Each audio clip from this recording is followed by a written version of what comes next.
നമസ്കാരം, ഭാരത് ലൈവിലേക്ക് സ്വാഗതം. ബില്ലിനത്തിൽ ലക്ഷങ്ങളുടെ കുടിശ്ശിക. മോട്ടോർ വാഹന വകുപ്പ് ഉദ്യോഗസ്ഥരുടെ ഔദ്യോഗിക സിമ്മുകൾ BSNL കട്ടാക്കി കഴിഞ്ഞു. കടുത്ത നിലപാടിലേക്ക് നടപടിയുമായി BSNL പോകുന്നു. കുടിശ്ശിക ബില്ലിനത്തിൽ അടയ്ക്കാത്തതിനാൽ മോട്ടോർ വാഹന വകുപ്പ് ഉദ്യോഗസ്ഥരുടെ ഔദ്യോഗിക സിമ്മുകൾ മൊത്തം BSNL കട്ടാക്കി. നേരത്തെ ഔട്ട് ഗോയിങ് കോളുകളാണ് കട്ട് ചെയ്തിരുന്നത്. ഇന്നു മുതൽ ഇൻകമിംഗ് കോളുകളും കട്ട് ചെയ്യുമെന്ന് BSNL അധികൃതർ നേരത്തെ അറിയിക്കുകയും ചെയ്തിരുന്നു. ഇതോടെ മോട്ടോർ വാഹന വകുപ്പ് ഉദ്യോഗസ്ഥരുടെ ഔദ്യോഗിക നമ്പറുകളിൽ വിളിച്ചാൽ കിട്ടാത്ത അവസ്ഥ സംജാതമാകും. ലൈസൻസ് വിതരണത്തിലും RC ബുക്കിലും പ്രിന്റിംഗ് കോഡുകൾ കൊടുക്കാനുള്ള വിവാദം കത്തി നിൽക്കവെയാണ് BSNLന്റെ ഭാഗത്തു നിന്നും സമാന നടപടി ഉണ്ടാകുന്നത്. സംസ്ഥാനത്ത് ഡ്രൈവിംഗ് ലൈസൻസ്, RC ബുക്ക് എന്നിവയുടെ അച്ചടി നിലച്ചിട്ട് മാസങ്ങളായി.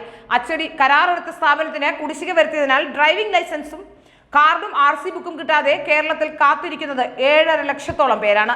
അച്ചടി കരാറെടുത്ത സ്ഥാപനത്തിന് 8 കോടി രൂപയും തപാൽ വകുപ്പിന് 3 കോടി രൂപയും അടയ്ക്കാത്തതാണ് പ്രതിസന്ധിക്ക് കാരണം.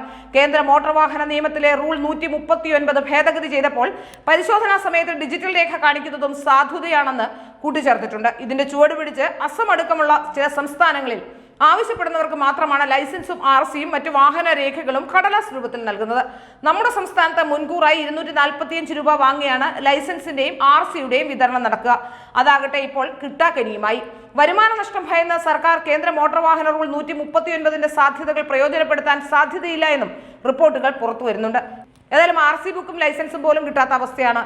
അതിനിടെ ഇപ്പോൾ ഉദ്യോഗസ്ഥരുടെ സിമ്മ് കൂടി കട്ടാകുന്നു. ഇനി കമ്മ്യൂണിക്കേഷൻ പോലും ഉദ്യോഗസ്ഥരുടെ ഫോണുകളിലേക്കോ ഔദ്യോഗിക ഫോണിലേക്കോ ഉള്ള കമ്മ്യൂണിക്കേഷൻ പോലും റദ്ദാകുന്നു എന്നാണ് മനസ്സിലാക്കാൻ സാധിക്കുന്നത്.